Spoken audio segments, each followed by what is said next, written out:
नमस्कार दोस्तों, ओम श्री गणेशाय नमः। श्री हरि राधे राधे, हरे कृष्ण। आप सभी का दिन शुभ हो। आज के इस वीडियो में आप सुनेंगे कार्तिक मास का अंतिम अध्याय। कार्तिक मास महात्म्य में कुल 35 अध्याय थे, जिनमें से 34 अध्याय अब तक आप सुन चुके हैं। आज 35वां और अंतिम अध्याय सुनेंगे और कथा सुनने के बाद आप जो भी दान दक्षिणा चाहे किसी निर्धन व्यक्ति को या ब्राह्मण देवता को दे सकते हैं। कार्तिक मास का उद्यापन कैसे किया जाएगा इस वीडियो के लास्ट में आपको बताएंगे, और अगले दिन से यानी कल से आप हमारे चैनल पर मार्गशीर्ष मास महात्म्य की कथाएं भी इसी तरह से नियम पूर्वक सुनिएगा। 5 नवंबर बुधवार को ब्रह्म मुहूर्त सुबह 5:02 से 5:50 तक रहेगा और सूर्योदय होगा सुबह 6:38 पर। सूर्यास्त का समय शाम 5:42 होगा और आज राहु काल दोपहर 12 बजे से 1:30 बजे तक रहेगा और भद्रा भी है, जो कि सुबह 8:44 पर समाप्त होगी। और भद्रा का वास इस बार स्वर्गलोक में रहेगा, तो पूजा पाठ संबंधी कार्य आप भद्रा के दौरान कर सकते हैं। आज पहले सुनते हैं कार्तिक मास के अंतिम बुधवार की कथा, उसके बाद आप पंचकू व्रत की कथा सुनेंगे और सीता नित्यनेम की कथा सुनेंगे। फिर सुनेंगे आज का महात्म्य। पौराणिक ग्रंथों में बुधवार के व्रत की कथा इस प्रकार मिलती है। बहुत समय पहले की बात है कि एक साहूकार का नया नया विवाह हुआ था। उसकी पत्नी अपने मायके गई हुई थी। नया नया विवाह था, नई नई उमंग थी। साहूकार का परिवार भी कुछ खास बड़ा नहीं था। जो वे रिश्तेदार थे उनके घर बहुत दूर थे। अब साहूकार को अकेलापन खाए जा रहा था, उससे रहा नहीं गया और वह जा पहुंचा अपनी ससुराल। ससुराल में उसकी खूब आवभगत हुई। अगले ही दिन साहूकार ने कह दिया कि विदाई की तैयारी कर लीजिए, हमें निकलना है। अब संयोगवश वह दिन था बुधवार का। सास ससुर ने अपने दामाद को समझाने का प्रयास किया कि बेटा, आज बुधवार का दिन है, इस दिन बेटी की विदाई नहीं करने का रिवाज है। बेटी की विदाई तो क्या, किसी भी शुभ कार्य के लिए यात्रा पर जाना बुधवार के दिन शुभ नहीं माना जाता। लेकिन साहूकार नहीं माना और कहा, मैं इन सब बातों को नहीं मानता, आप हमें जाने का आशीर्वाद दीजिए। अब अपने दामाद के आगे सास ससुर की भला कहाँ चलने वाली थी। मन महसूस कर तैयारी करनी पड़ी। बेटी की विदाई कर दी गई। आगे चलते चलते रास्ते में साहूकार की पत्नी को जोर की प्यास लगी। साहूकार जैसे ही पानी लेने के लिए गया और जब पानी लेकर वापस लौटा तो देखकर हैरान रह गया। उसने देखा कि उसकी ही हमशक्ल कोई व्यक्ति गाड़ी में पत्नी के बगल में बैठा हुआ है। उसकी पत्नी भी एक शक्ल के दो व्यक्तियों को सामने देखकर परेशानी में पड़ गई कि उसका पति कौन सा है। जैसे ही साहूकार ने पत्नी के पास बैठे व्यक्ति से पूछा कि वह कौन है, तो पलटकर उसने जवाब दिया कि भैया, मैं तो उस नगर का साहूकार हूँ और अपनी पत्नी को लेकर जा रहा हूँ। तुम बताओ तुम कौन हो और मेरी पत्नी पर तुम अपना अधिकार क्यों जमा रहे हो। ऐसे बहस करते करते दोनों में विवाद पड़ गया। विवाद को देखते हुए राज्य के सिपाही वहां पहुंचे और साहूकार को पकड़ लिया। अब सिपाही भी चक्कर में पड़ गए कि दोनों की शक्ल सूरत तो एक समान है। उन्होंने साहूकार की पत्नी से ही पूछा कि बताओ, इसमें से तुम्हारा पति कौन सा है। अब बेचारी भला वह क्या जवाब देती। तब साहूकार ने हाथ जोड़ लिए और भगवान से विनती की कि हे भगवान, यह आपकी क्या माया है। तभी आकाशवाणी हुई कि मूर्ख, याद कर, कुछ समय पहले तूने ही तो अपने सास ससुर की आज्ञा न मानकर भगवान बुद्ध का अपमान किया और बुधवार के दिन तू अपनी पत्नी को लेकर चल पड़ा, जबकि तुझे इस दिन नहीं जाना चाहिए था। ये स्वयं बुद्धदेव है जो तुम्हें सबक सिखाने के लिए तुम्हारे वेश में है। तब साहूकार ने सच्चे मन से क्षमा मांगी और भविष्य में कभी ऐसा न करने का वचन भी दिया और बुधवार को नियम पूर्वक व्रत पालन करने का संकल्प लिया। तब जाकर साहूकार के रूप में प्रकट हुए बुद्ध देवता अंतर्ध्य हो गए और साहूकार अपनी पत्नी को लेकर घर जा सका। इस घटना के बाद साहूकार और उसकी पत्नी दोनों नियमित रूप से बुधवार का व्रत पालन करने लगे। मान्यता है कि जो भी व्यक्ति इस कथा को कहता या सुनता है, पढ़ता है, उसे बुधवार के दिन यात्रा करने पर भी कोई दोष नहीं लगता और समस्त सुखों की भी प्राप्ति होती है। बुध ग्रह की शांति और सर्व सुख के इच्छुक स्त्री पुरुष बुधवार के दिन इस व्रत को कर सकते हैं। ज्ञान, बुद्धि, कार्य, व्यापार आदि में उन्नति के लिए भी बुधवार का व्रत बहुत ही शुभ और फलदायी माना जाता है। आज के दिन बुध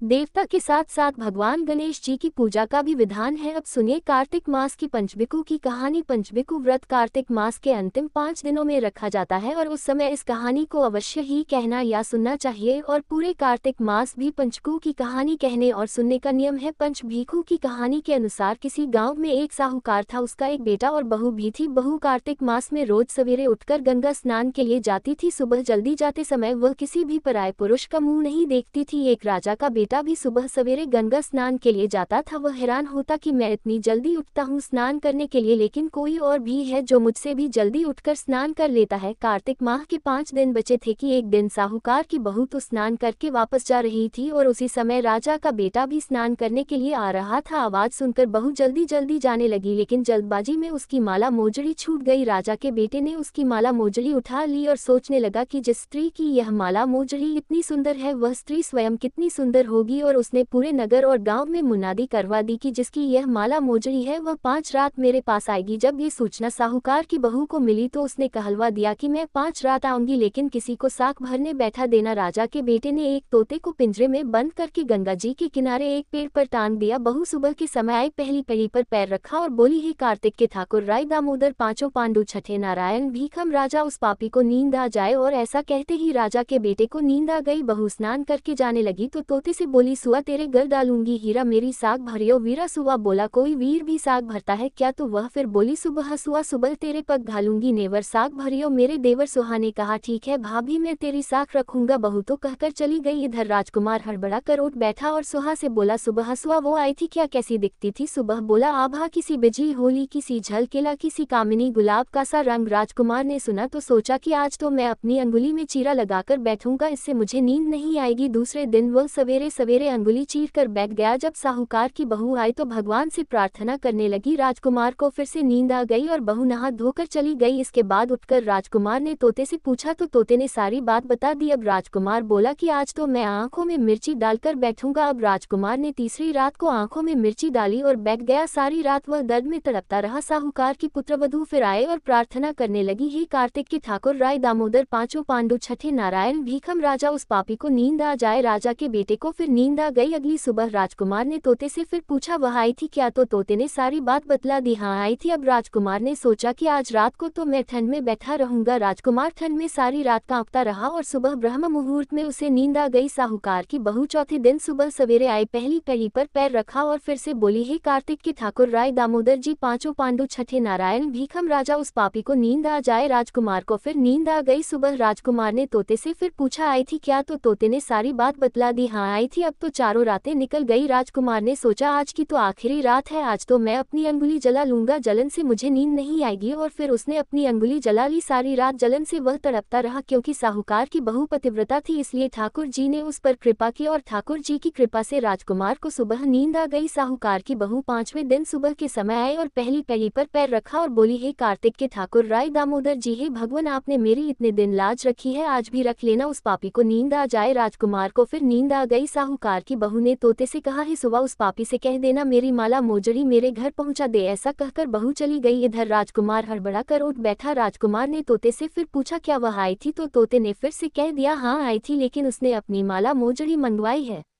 राजकुमार को पतिव्रता स्त्री के सत्य को भान करने का विचार करने के कारण कोढ़ हो गया। राजा ने बहुत सारे वैद्यों को बुलाकर राजकुमार का इलाज करवाया, परंतु किसी भी दवा का कोई भी असर राजकुमार पर नहीं हुआ। तब राजा ने आचार्यों को बुलवाया और इसका कारण पूछा। तब आचार्यों ने बतलाया कि राजकुमार को एक पतिव्रता स्त्री का सद्भान करने का प्रयास करने के कारण कोढ़ हुआ है और उसी के पाप स्वरूप इसका अंग अंग चल रहा है। राजा ने जब राजकुमार के ठीक होने का उपाय पूछा तो उन्होंने बताया कि यह उस साहूकार की बहू को धर्म की बहन बनाए और रोज उसके स्नान किए हुए जल से यदि स्नान करे तभी यह ठीक हो सकता है। राजा साहूकार की बहू की माला मोजड़ी लेकर साहूकार के घर गया और हाथ जोड़कर बोला कि साहूकार, यह माला मोजड़ी आपकी बहू की है, आप इसे रख ले और आपकी बहू के नहाए हुए जल से मेरे बेटे को नहला दे। साहूकार बोला कि मेरी बहू तो किसी पराये पुरुष का मुंह तक नहीं देखती, आप इसे इस नाली पर बिठा दीजिए। उधर ऊपर जब मेरी बहू स्नान करेगी तब नीचे इस नाली के पानी से आपका पुत्र भी स्नान कर लेगा। राजकुमार ने ऐसा ही किया और कुछ समय बाद उसका शरीर चंदन सा हो गया है। पंचकू देवता, जैसे आपने साहूकार की पुत्रवधू का सत रखा वैसे ही सभी का रखना। सभी प्रेम से बोलिए पंच भीखू की जय। अब सुनिए कार्तिक मास की सीता नितनेम की कहानी। इस कहानी को सीता माता कहती थी और प्रभु श्री राम सुना करते थे। एक दिन श्री राम भगवान को किसी काम के लिए बाहर जाना पड़ा तो सीता माता कहने लगी कि भगवान, मेरा तो 12 वर्ष का नितनेम है, अब आप बाहर जाएंगे तो मैं अपनी कहानी किसे सुनाऊंगी? तब श्री राम ने कहा कि सीते, आप कुएं की पाल पर जाकर बैठ जाना और वहां पर जो भी औरतें पानी भरने आएंगी उन्हें अपनी कहानी सुना दिया करना। सीता माता कुएं की पाल पर जाकर बैठ गई। तभी एक स्त्री आई, उसने रेशम की जरी की साड़ी पहन रखी थी और सोने का घड़ा ले रखा था। सीता माता उसे देखकर कहने लगी, बहन मेरा 12 वर्ष का नितनेम सुन लो। पर वह स्त्री बोली कि मैं तुम्हारा नितनेम सुनूंगी तो मुझे तो घर जाने में देर हो जाएगी और मेरी सास मुझसे झगड़ा करेगी, इसलिए उसने कहानी नहीं सुनी और अपने घर चली गई। लेकिन उसके घर जाते ही उसकी रेशम चेरी की साड़ी फट गई, सोने का घड़ा मिट्टी के घड़े में बदल गया। सासू ने देखा तो पूछा, अरे बहू, ये किसका दोष अपने सिर लेकर आ गई है? बहू बोली, माँ जी, कुएं पर एक औरत बैठी थी। उसने अपनी कहानी सुनने के लिए कहा, लेकिन मैंने नहीं सुनी, शायद उसी का ये फल मुझे मिला है। बहू की बात सुनकर अगले दिन वही साड़ी और वही घड़ा लेकर सास कुएं की पाल पर गई। सास को वहीं पर सीता माता बैठी मिली तो माता सीता ने कहा, बहन मेरी कहानी सुन लीजिए। सासू बोली, एक बार छोड़, मैं तो 4 बार कहानी सुन लूंगी। तब सीता माता बोली, राम आए लक्ष्मण आए, देश के पुजारी आए, नित नेम का नेम लाए, आओ राम बैठो, राम तपी रसोई जिमो, राम माखन मिश्री खाओ, राम दूध पताशा पियो, राम सूत के पलका मोठो, राम शाल दुशाला पोठो, राम शाल दुशाला ओढ़ो, राम जब बोलो राम ही राम, राम सवारे सबके काम, खाली घर भंडार भरेगे, सबका बीड़ा पार करेंगे, श्री राम जय जय राम। सासू बोली, बहन कहानी तो बहुत अच्छी लगी। फिर कहानी सुनकर सासू घर चली गई और उसकी साड़ी फिर से रेशम जरी की बन गई, मिट्टी का घड़ा भी फिर वापस से सोने के घड़े में बदल गया। बहू ने देखा तो कहने लगी, सासू माँ आपने ये सब कैसे किया? सासू बोली, बहू तू दोष लगाकर आई थी और मैं अब दोष उतार कर आ रही हूँ। बहू ने पूछा कि माँ जी वह कुएं वाली स्त्री कौन है? सासू ने बताया कि वह तो सीता माता थी, वह पुराने से नया कर देती है, खाली घर में भंडार भर देती है, वह लक्ष्मी जी का वास घर में कर देती है और मनुष्य की जो भी इच्छा हो उसे पूर्ण कर देती है। बहू बोली, माँ जी फिर तो ऐसी कहानी मुझे भी सुना दो। सास बोली कि ठीक है तुम भी सुनो। फिर सास ने कहानी शुरू की, राम आए लक्ष्मण आए, देश के पुजारी आए, नित नेम का नेम लाए, आओ राम बैठो, राम तपी रसोई जिमो, राम माखन मिश्री खाओ, राम दूध बताशा पियो, राम सूत के पलका मोठो, राम शाल दुशाला पोठो, राम शाल दुशाला ओढ़ो, राम जब बोलो राम ही राम, राम सवारे सबके काम, खाली घर भंडार भरेगे, सबका बेड़ा पार करेंगे, बोलो श्री राम जय राम। कहानी सुनकर बहू बोली, माँ जी कहानी तो बहुत अच्छी है। सासू ने कहा, ठीक है अब से हम इस कहानी को रोज किया करेंगे। अब सास बहू रोज सवेरे उठती, नहाती धोती और पूजा करने के बाद नितनेम की सीता माता की कहानी कहती थी। एक दिन की बात है, उनके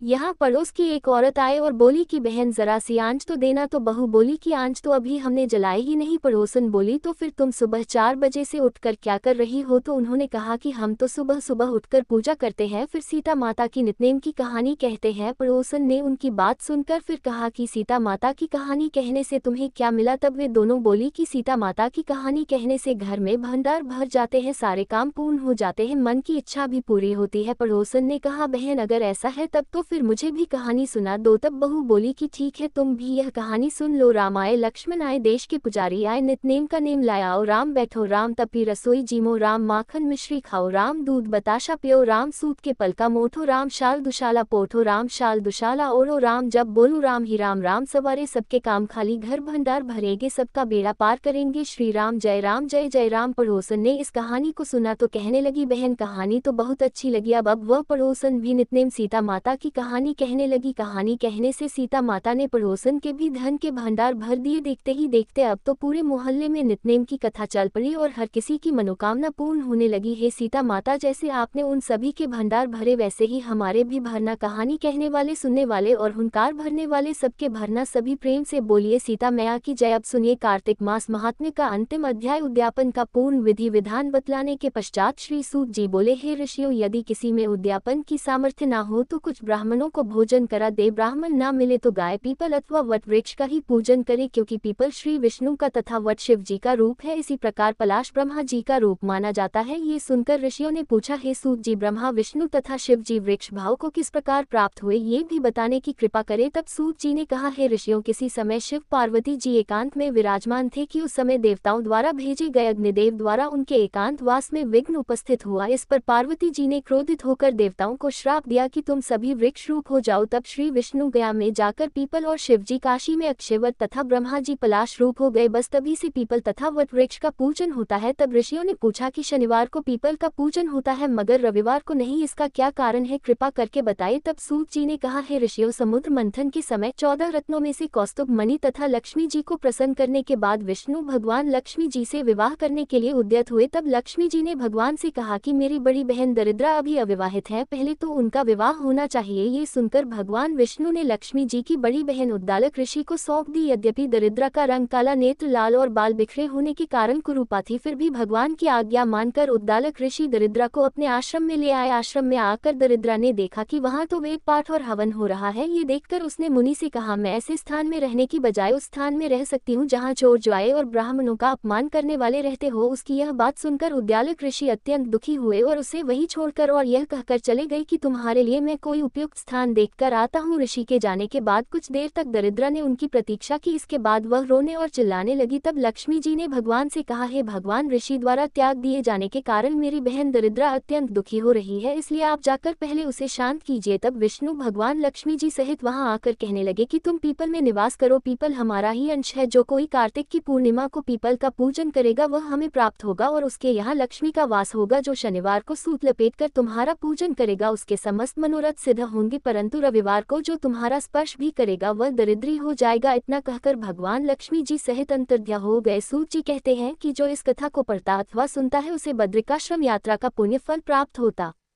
है। शौनक ऋषि ने पूछा, हे सूत जी, दूसरे द्वारा संकल्प दिया हुआ पुण्य ही लगता है या फिर बिना दिए हुए भी मिल जाता है? तब सूत जी ने कहा, पाप तथा पुण्य दोनों बिना दिए हुए भी मिलते हैं। सतयुग में एक का किया हुआ पाप तथा पुण्य कर्म सारे देश को, त्रेता में ग्राम को तथा द्वापर में कुल को मिलता था, परंतु कलयुग में केवल कर्ता यानी करने वाले को ही पाप और पुण्य मिलता है। एक पात्र में साथ साथ भोजन करने वाले को पाप और पुण्य का आधा भाग मिलता है। दूसरे की निंदा करने वाले, सुनने वाले अथवा चिंतन करने वाले को भी पाप पुण्य मिलता है। दूसरे का धन चुराकर दान देने वाला पाप का भागी होता है। पाप या पुण्य का उपदेश करने वाले को छठांश प्राप्त होता है, प्रजा का छठांश राजा को प्राप्त होता है। इसी प्रकार शिष्य से गुरु, पिता से पुत्र तथा स्त्री से पति भी छठांश पाते हैं, परंतु स्त्री पति का आधा पुण्य पाती है। इस प्रकार बिना दिए भी एक दूसरे को पाप तथा पुण्य की प्राप्ति होती है। इस संबंध में अत्यंत पुण्य देने वाला एक प्राचीन इतिहास सुनो। एक समय उज्जैनी नामक नगरी में धनेश्वर नाम का ब्राह्मणोचित कर्मों से रहित, ज्वारी मदिरा पीने वाला, वेश्यागामी, रसकमल तथा खाल बेचने वाला अत्यंत पापी ब्राह्मण रहता था। वह क्रय विक्रय करने के लिए कई नगरों में घूमता फिरता महिष्मती नगरी में गया और वहां पर एक मास तक ठहरा। एक दिन नर्मदा नदी के तट पर उसने जप तप करने वाले ब्राह्मणों का पूजन तथा सायंकाल शिव जी का दीपदान महोत्सव भी देखा। उसी रात्रि को एक सर्प ने उसे डस लिया। तब कुछ मनुष्यों ने उसके मुख में तुलसी दल और नर्मदा का जल डाला। इसके पश्चात उसकी मृत्यु हो गई और यमदूत उसे मारते पीटते हुए यमराज जी के पास ले गए। यमलोक में चित्रगुप्त जी ने क्रोध भरी दृष्टि से उसकी ओर देखते हुए यमराज जी से कहा, महाराज, ये तो बड़ा पापी है, इसने तो जीवन भर में एक भी सत्कर्म नहीं किया है। तब यमराज जी ने आज्ञा दी कि पहले इसे खौलते हुए तेल के कड़ाव में डालो, उसके बाद मुद्गरों से मार लगाकर कुंभीपाक नरक में डाल देना। परंतु जब उसे खौलते हुए तेल में डाला गया तो तेल एकदम शीतल हो गया और जब ये बात यमराज जी ने सुनी तो वे हैरान रह गए। ठीक उसी समय नारद मुनि यमराज जी की सभा में आ पहुंचे। तब यमराज जी के पूछने पर नारद जी ने कहा, धनेश्वर, महापापी होने पर भी कार्तिक मास का व्रत करने वालों के सत्संग के प्रभाव से अब पुण्यात्मा हो गया है। मृत्यु के समय नर्मदा का जल और तुलसी दल इसके मुख में छोड़े गए, श्री विष्णु का नाम भी इसके कान में पड़ा, बस इसी कारण इसके सारे पाप क्षय हो गए हैं। इतना कहकर नारद जी ब्रह्मलोक को चले गए। इसके पश्चात धनेश्वर कुबेर जी का अनुगामी धन यज्ञ हुआ, जिसके नाम से अयोध्या नगरी में भगवान गदाधर नाम का तीर्थ विख्यात हुआ। श्री सूत जी ने अंत में कहा, हे ऋषियों, किसी इच्छा अथवा लालच से किया गया पाप गीला तथा कामना रहित पाप सूखा कहा जाता है। इस कार्तिक मास के व्रत के प्रभाव से मनुष्य द्वारा किए गए गीले तथा सूखे अर्थात सभी पाप नष्ट हो जाते हैं। हे श्रोताओं, उस परमपिता परमात्मा की कृपा से आज ये कार्तिक मास महात्म्य संपूर्ण हुआ। जो इसके अनुरूप आचरण करेगा वह तो जीवन में सभी प्रकार के सुख भोग कर अंत में मोक्ष को प्राप्त होगा ही। श्रद्धा पूर्वक इसको पढ़ने, सुनने और सुनाने वाला भी असीम पुण्य फल प्राप्त करेगा। हरे कृष्ण। इस प्रकार आज 35वें अध्याय के साथ ही कार्तिक मास महात्म समाप्त हुआ और आप सभी श्रोताओं का बहुत बहुत धन्यवाद, जिन्होंने अपना कीमती समय निकालकर पूरे कार्तिक मास में इन कथाओं को सुना और कमेंट के माध्यम से अपना भरपूर प्यार दिया। आशा करती हूँ कि आगे आने वाली कथाओं को भी इसी तरह आप अपना प्यार और आशीर्वाद देते रहेंगे। अब सुनिए कार्तिक स्नान की सभी कथाएं एक साथ। सबसे अंत में आप लपसी तपसी की कहानी सुनकर फिर श्री तुलसी स्तोत्र, चालीसा और आरती भी सुनेंगे। आशा करती हूँ आपको इस अध्याय के माध्यम से किस प्रकार कार्तिक मास का उद्यापन करना है इसके बारे में जानकारी मिल गई होगी। जिन्होंने भी कार्तिक मास में पथवारी बनाकर पथवारी सींचकर पूजन किया है तो पथवारी को आपको पड़वा वाले दिन हटाना चाहिए, यानी कार्तिक पूर्णिमा के अगले दिन हटाना चाहिए। और कार्तिक मास के अंतिम दिन पूर्णिमा तिथि पर आप अपनी सामर्थ्य के अनुसार जिस भी सामग्री का दान करना चाहे दान योग्य व्यक्ति को दे सकते हैं। और इस दौरान पूरे महीने में किए गए व्रत का पुण्य भगवान को अर्पित करते हुए आप अपनी मनोकामना पूर्ति के लिए प्रार्थना भी कर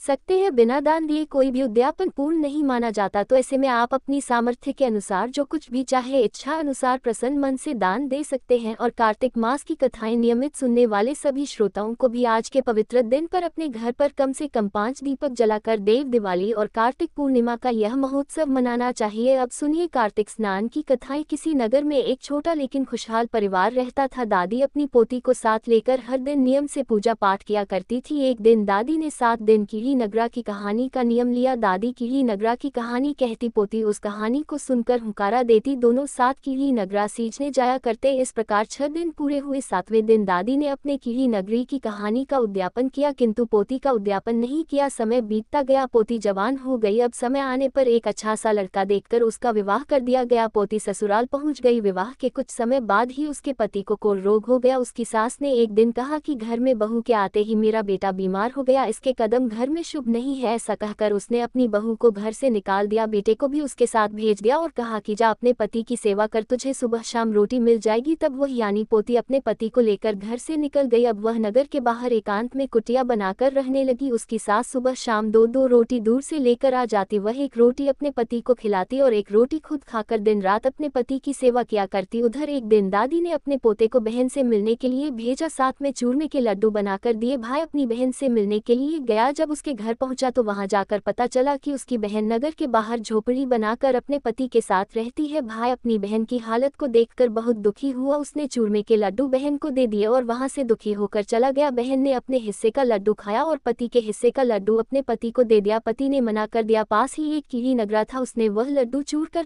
तोड़ कर कीड़े निगरे पर डाल दिया। इसके प्रभाव से उसके पति के हाथ और कोढ़ का रोग ठीक होने लगा। ये देखकर पति ने कहा कि आज सुबह सुबह तुमने ऐसा क्या कर दिया जिससे मेरा कोढ़ रोग ठीक होने लगा। तो पत्नी बोली, मैंने तो आज बस आपके हिस्से के लड्डू कीड़े नगरी पर डाले थे, जरूर इस बात में कोई रहस्य है, हमें किसी समझदार व्यक्ति से यह बात पूछनी चाहिए। उधर दूसरी ओर जब भाई अपने घर पहुंचा तो घर में सबको अपनी बहन की दुखी हालत के बारे में बताया। दादी अपने बेटे बहू के साथ पोती से मिलने पहुंच गई। वहां जाकर उसने अपनी पोती से पूछा, बेटी यह सब कैसे हो गया। तब पोती ने कहा, दादी शायद अब यही मेरा भाग्य है, और सारी बात उसने दादी को बता दी। उसकी बात सुनकर दादी बोली कि बेटी जब मैंने कीड़े नगरी का उद्यापन किया था तब तुम्हारा नहीं किया, शायद ये कीड़े नगरे का ही श्राप है, परंतु अब तू चिंता मत कर, सब ठीक हो जाएगा। इसके बाद पोती से कहा कि एक कटोरी में घी गुड़ लेकर आओ। पोती ने घी और गुड़ लाकर दादी को दे दिया। अब दादी ने कीड़े नगरा की कहानी कही। पोती ने कहानी का हुंकारा भरा। कहानी कहने के बाद दादी ने कहा, बेटी तुम 7 दिन तक नियमित इस कहानी को कहना, तुम्हारा पति हुंकारा देगा तो सब ठीक हो जाएगा, और हाँ 7वें दिन इसका उद्यापन जरूर करना। सुनकर पोती बोली, दादी मैं उद्यापन कैसे करूंगी, मेरी सास तो हमें ठंडी और बासी रोटी देकर जाती है। दादी बोली, कोई बात नहीं, तुम ठंडी रोटी से ही चूरमे की 4 पिंडी बना लेना। 2-2 पिंडी तुम दोनों हाथ में लेकर कीड़ी नगरे की कहानी कहना, 1-1 पिंडी उसके बाद तुम खा लेना, और दोनों की 1-1 पिंडी का चूरा करके कीड़ी नगरी पर डाल देना। पानी की कार लगाकर धूप खा लेना। दादी की बात सुनकर पोती ने अपने पति से कहा, मैं कीड़ी नगरी की कहानी कहूंगी और आप हुंकारा भरना। पति बोला,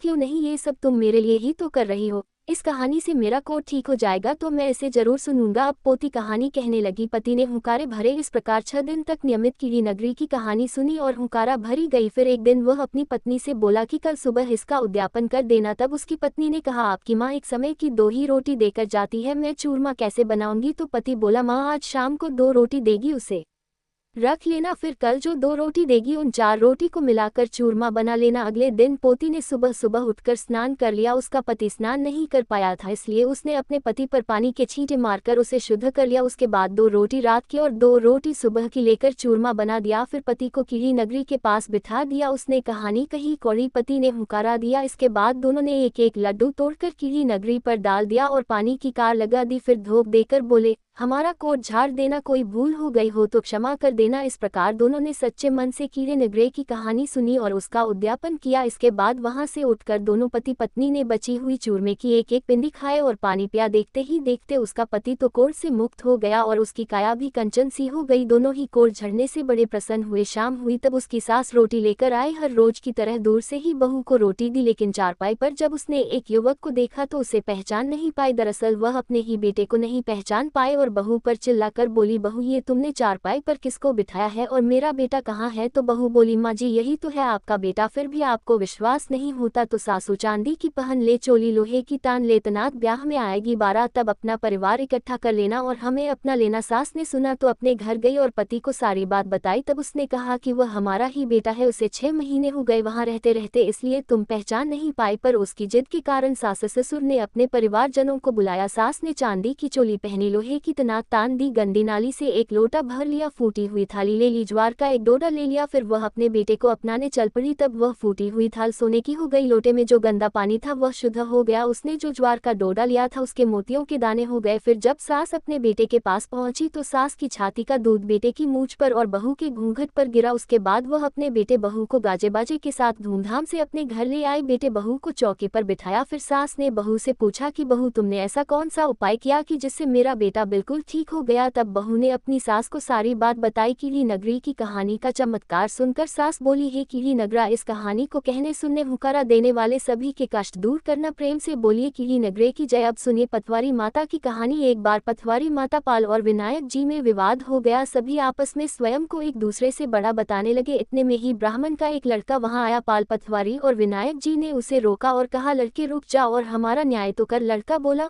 मैं कल वापस आऊंगा तब न्याय करूंगा। घर आकर लड़के ने माँ से कहा, मामा मुझे कल पाल, पथवारी माता और विनायक जी का न्याय करना है। तो माँ ने कहा, बेटा सबको बड़ा बता देना। दूसरे दिन लड़का वहां गया और बोला, पाल माता आप बड़ी हो, क्योंकि हर व्यक्ति आता है और स्नान ध्यान करके शुद्ध होकर जाता है और आप सबकी रक्षा करती है। हे पथवारी माता, आप सबसे बड़ी हो, क्योंकि जितने भी तीर्थ धर्म ध्यान कर ले पर आपकी पूजा किए बिना उनका कार्य पूर्ण नहीं होता। आप जीवित को भी तारती है और मरने के बाद भी उद्धार करती है। पथवारी माता पद की धरानी, इसलिए आप बड़ी हो। अब विनायक जी से वह लड़का बोला, सबसे पहले शुभ काम में आपको ही मनाया जाता है, इसलिए हे विनायक जी, आपको ध्याए बिना तो कोई काम सिद्ध नहीं होता, इसलिए आप बड़े हो। अब तो पाल माता, पथवारी माता, विनायक जी भगवान उस लड़के की चतुराई से प्रसन्न हो गए और बोले, लड़के तुमने तो हम सबको ही बड़ा कर दिया और उसको सुखी रहने का आशीर्वाद दिया और कुछ जौ के दाने उसके अंगूछे में डाल दिए। लड़का सोचने लगा, ये तो घाटे का सौदा रहा, सारा दिन खराब करके इनका न्याय किया और बदले में इतने से जौ मिले। उदास मन से घर आकर उसने अंगूछा एक कोने में डाल दिया। माँ ने पूछा, बेटा न्याय करके क्या लाया है। तब लड़का बोला, माँ कोने में जो पड़ा है देख ले। माँ ने जैसे ही अंगूछा उठाया उसमें से तो ढेरों हीरे मोती बिखर गए, जगमग करने लगे। तब माँ देखकर प्रसन्न हो गई। माँ ने बेटे को बुलाकर कहा, बेटा आज तो पाल माता, पथवारी माता और विनायक जी भगवान हम पर प्रसन्न हुए हैं। ये देखकर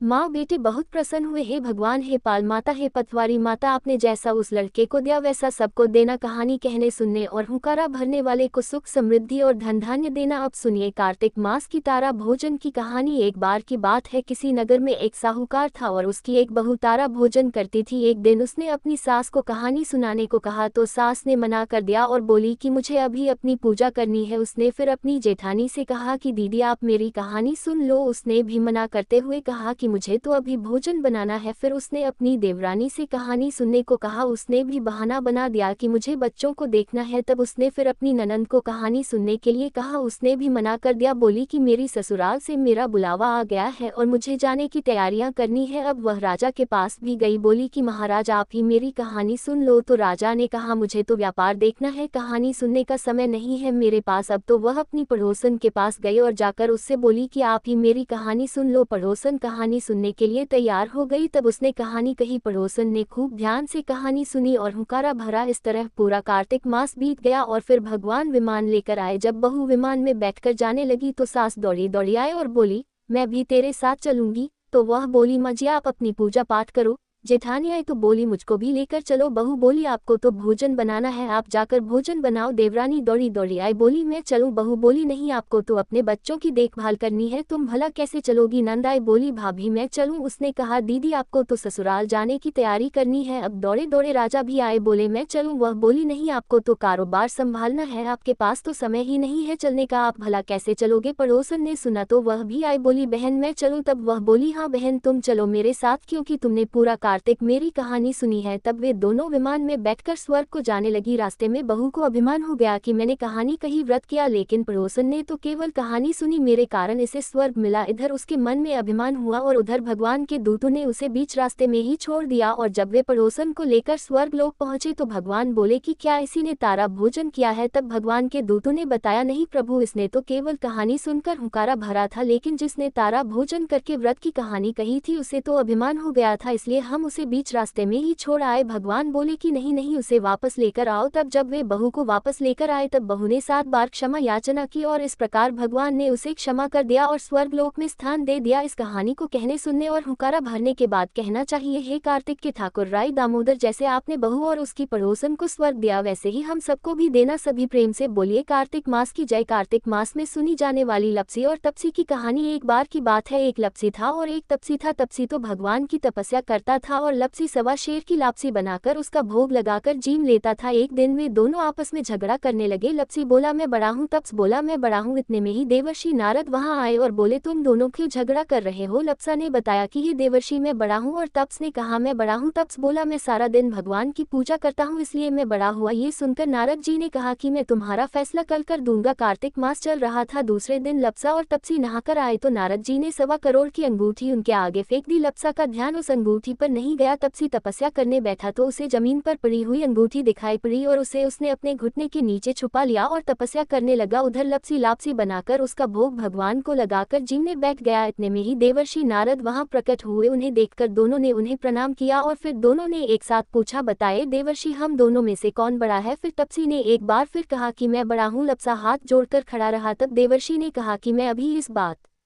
का निर्णय किए देता हूँ। फिर देवर्षि ने तप्स को इशारा किया और कहा कि तुम जरा अपना घुटना तो उठाओ। तब तपसी के एक घुटने के नीचे 1.25 करोड़ की अंगूठी निकली, जिसे देखकर नारद जी बोले यह अंगूठी तूने चुराई है, तुझे तेरी तपस्या का फल नहीं मिलेगा। तब तप्स बोला हे नारद जी मेरी तपस्या का दोष कैसे दूर होगा। नारद जी ने कहा रोटी बनाकर बाटिया नहीं बनाया तो फल तुझे मिलेगा, ब्राह्मण जमाकर दक्षिणा नहीं दी तो फल तुझे मिलेगा, साड़ी देकर ब्लाउज नहीं दिया तो फल तुझे मिलेगा, और जो दिए से दिया जलाए उसका फल तुझे मिलेगा। सब व्रत त्योहारों की कहानी सुनने के बाद जो तेरी कहानी ना सुने उसका फल तुझे मिलेगा। तब से लपसा तपसी की कहानी सुनी और सुनाई जाती है। कहानी सुनने के बाद कहा जाता है लपसी को फल लपसा ना हो, तपसी को फल तपसी ना हो, महा की कहानी कथा को फल महाने हो। ये थी लपसी और तपसी की कहानी। सभी प्रेम से बोलिए कार्तिक के ठाकुर राय दामोदर जी की जय। अब सुनिए श्री तुलसी स्तोत्र पाठ। सनातन धर्म में तुलसी को अत्यंत पूजनीय माना जाता है। जिस घर के आंगन में तुलसी होती है वहाँ कभी कोई कष्ट नहीं आता और माँ तुलसी के नाम के उच्चारण मात्र से ही भगवान विष्णु प्रसन्न हो जाते हैं। तुलसी जी में जल चढ़ाने से घर में सुख समृद्धि आती है तथा हर प्रकार के रोग शोक आदि व्याधि से मुक्ति मिल जाती है। तुलसी जी की पूजा करते समय श्री तुलसी स्तोत्र का पाठ जरूर करना चाहिए। ऐसा करने से माता तुलसी जल्द प्रसन्न होती है और माता तुलसी जी की पूजा का भक्तों को दोगुना फल मिलता है। तो प्रिय श्रोताओं, अब आपको पुंडरीकृत तुलसी स्तोत्र का हिंदी अनुवाद सुना रहे हैं। आप सब भी मन में श्रद्धा रखकर तुलसी स्तोत्र का हिंदी अनुवाद सुनिए। देवी तुलसी माँ को मेरा प्रणाम है, मैं आपको नमन करता हूँ। हे विश्व की पालक, आप श्री हरि की परम प्रिय है। हे देवी, आपकी शक्ति के कारण ब्रह्मा से लेकर सभी देवता इस संपूर्ण संसार को बनाए रखने और उसका अंत करने में सक्षम है। इसका अर्थ है कि आपके कारण ही ब्रह्मा जी के साथ अन्य देवता गण सृष्टि के निर्माण, उसके पालन पोषण और विनाश में लगे हुए हैं। देवी तुलसी जी आपको मेरा प्रणाम है, जो जीवन में कल्याण लाती है। उन देवी तुलसी को नमस्कार है जो श्री विष्णु जी की प्रिय है और जो शुभ है, मुक्ति प्रदान करने वाली और समृद्धि प्रदान करने वाली देवी तुलसी को नमस्कार है। देवी तुलसी को नमस्कार है। हे देवी, कृपया मुझे सभी प्रकार के दुर्भाग्य और विपत्तियों से बचाए रखना है। देवी, आपकी महिमा का वर्णन करना, यहाँ तक कि आपका स्मरण मात्र ही मनुष्य को पवित्र बना देता है। देवी तुलसी जी को प्रणाम। मैं देवी तुलसी को पूरी श्रद्धा के साथ प्रणाम करता हूँ, जो देवियों में सबसे प्रमुख है और जिनका तेजो में रूप है, जिसे देखकर इस नश्वर संसार के सभी पापी अपने पापों से मुक्त हो जाते हैं। देवी तुलसी को मेरा प्रणाम है। इस पूरे विश्व को देवी तुलसी जी ने संरक्षित किया है, जिसमें गतिमान और अचल दोनों प्राणी शामिल हैं। देवी पापी व्यक्ति के सभी पापों को नष्ट कर देती है एक बार जब वे उन्हें देखते हैं और भक्ति के साथ उनके सामने आत्मसमर्पण करते हैं। इसका अर्थ है कि माता तुलसी चर और अचर समेत पूरे जगत की रक्षा करती है और अपने दर्शन मात्र से ही पापी मनुष्यों के सभी पापों को नष्ट कर देती है, या फिर तुलसी जी के दर्शन मात्र से ही पापियों के पाप नष्ट हो जाते हैं। देवी तुलसी को मेरा प्रणाम है। जो भी श्रद्धा के साथ देवी तुलसी के सामने हाथ जोड़कर प्रणाम करते हैं वे इस कलयुग के बंधनों को पार कर जाते हैं और सभी प्रकार की सुख और प्रसन्नता को प्राप्त करते हैं, फिर चाहे वह महिला हो, व्यापारी हो या अन्य कोई भी। जन्मी तुलसी को मेरा नमस्कार। देवी तुलसी के समान इस पृथ्वी पर और कोई देवता नहीं है। देवी विश्व को उसी प्रकार शुद्ध करती है जैसे वैष्णव भगवान विष्णु जी के संग से शुद्ध होते हैं। देवी तुलसी को मेरा प्रणाम। इस कलयुग में भगवान विष्णु जी के माथे पर तुलसी पत्र चढ़ाना भक्तों के मस्तक पर विष्णु जी के वरदान, कृपा और आशीर्वाद को हमेशा बनाए रखता है। इसका अर्थ है कि जो भी व्यक्ति इस कलयुग में भगवान श्री विष्णु जी के मस्तक पर तुलसी जी को अर्पित करता है उसके ऊपर हमेशा भगवान विष्णु जी का आशीर्वाद बना रहता है। देवी तुलसी को नमस्कार है। तुलसी जी में हमेशा सभी देवी देवताओं का वास रहता है, इसलिए इस संसार में तुलसी जी की पूजा करना सभी देवी देवताओं की पूजा के समान है। इसका अर्थ है कि तुलसी जी की पूजा से सभी देवों की पूजा संपन्न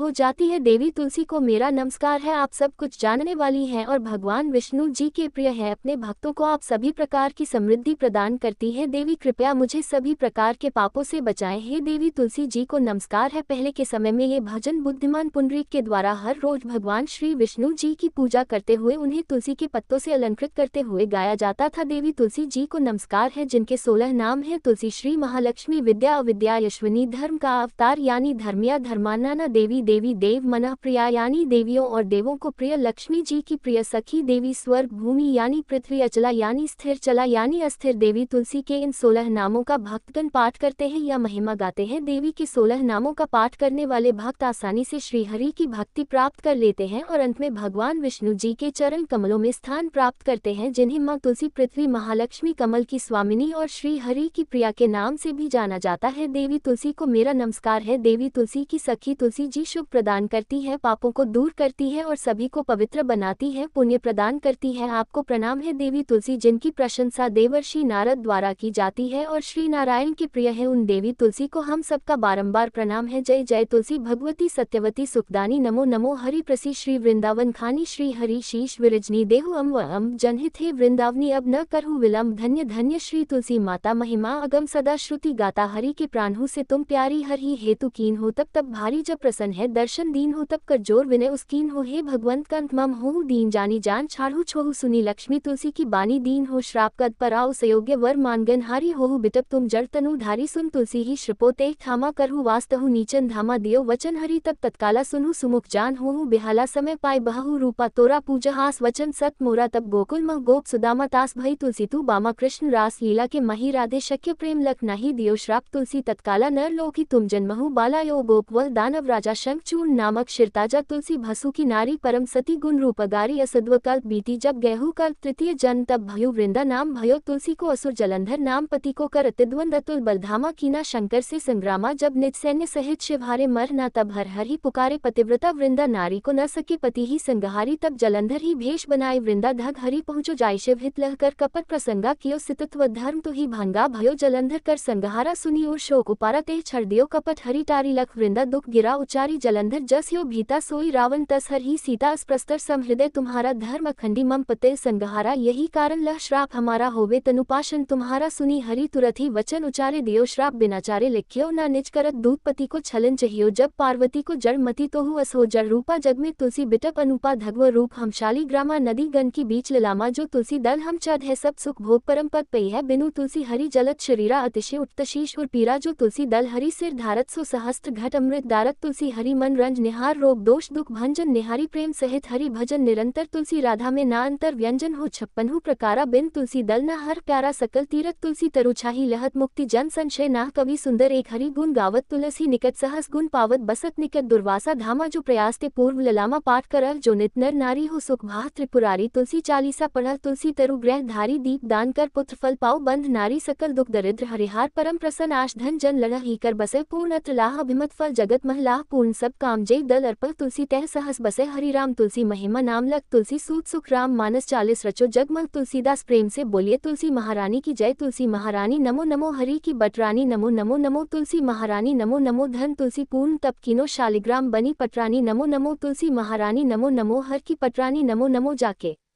पत्र मंजरी कोमल श्रीपति कमल चरण लपटानी नमो नमो, तुलसी महारानी नमो नमो, हरि की पटरानी नमो नमो, कौन महीने बोई रानी तुलसी, कौन महीने हुई हरियाली नमो नमो, तुलसी महारानी नमो नमो, हर की पटरानी नमो नमो, कौन महीने हुई तेरी पूजा, कौन महीने हुई पटरानी नमो नमो, तुलसी महारानी नमो नमो, आषाढ़ मास में बोई रानी तुलसी, सावन महीने हुई हरियाली नमो नमो, तुलसी महारानी नमो नमो, हरि की पटरानी नमो नमो, कार्तिक मास में हुई तेरी पूजा, मंगसर मास हुई पटरानी नमो नमो, तुलसी महारानी नमो नमो, हर की पटरानी नमो नमो, धूप दीप नैवेद्य आरती पुष्पन की वर्षा बरसानी नमो नमो, तुलसी महारानी नमो नमो, हर की पटरानी नमो नमो, 56 भोग 36 व्यंजन बिन तुलसी हरि एक न मानी नमो नमो, तुलसी महारानी नमो नमो, हरि की पटरानी नमो नमो, जो तुलसी को सवेरे गाए श्री कृष्ण के दर्शन पाए नमो नमो, तुलसी महारानी नमो नमो, हर की पटरानी नमो नमो, जो तुलसी को दोपहर गाए खीर खान का भोग लगाए नमो नमो, तुलसी महारानी नमो नमो, हरि की पटरानी नमो नमो, जो तुलसी को साज को गाए श्री कृष्ण की आरती उतारे नमो नमो, तुलसी महारानी नमो नमो, नमो हर की पटरानी नमो नमो जो तुलसी को रात को गाए श्री कृष्ण के चरण दबाए नमो नमो तुलसी महारानी नमो नमो हरि की पटरानी नमो नमो सब सखी मैया तेरो यश गावे भक्ति दान दी महारानी नमो नमो तुलसी महारानी नमो नमो हर की पटरानी नमो नमो तुलसी महारानी नमो नमो हर की पटरानी नमो नमो प्रेम से बोलिए श्री कृष्ण भगवान की जय तुलसी महारानी की जय। धन्यवाद।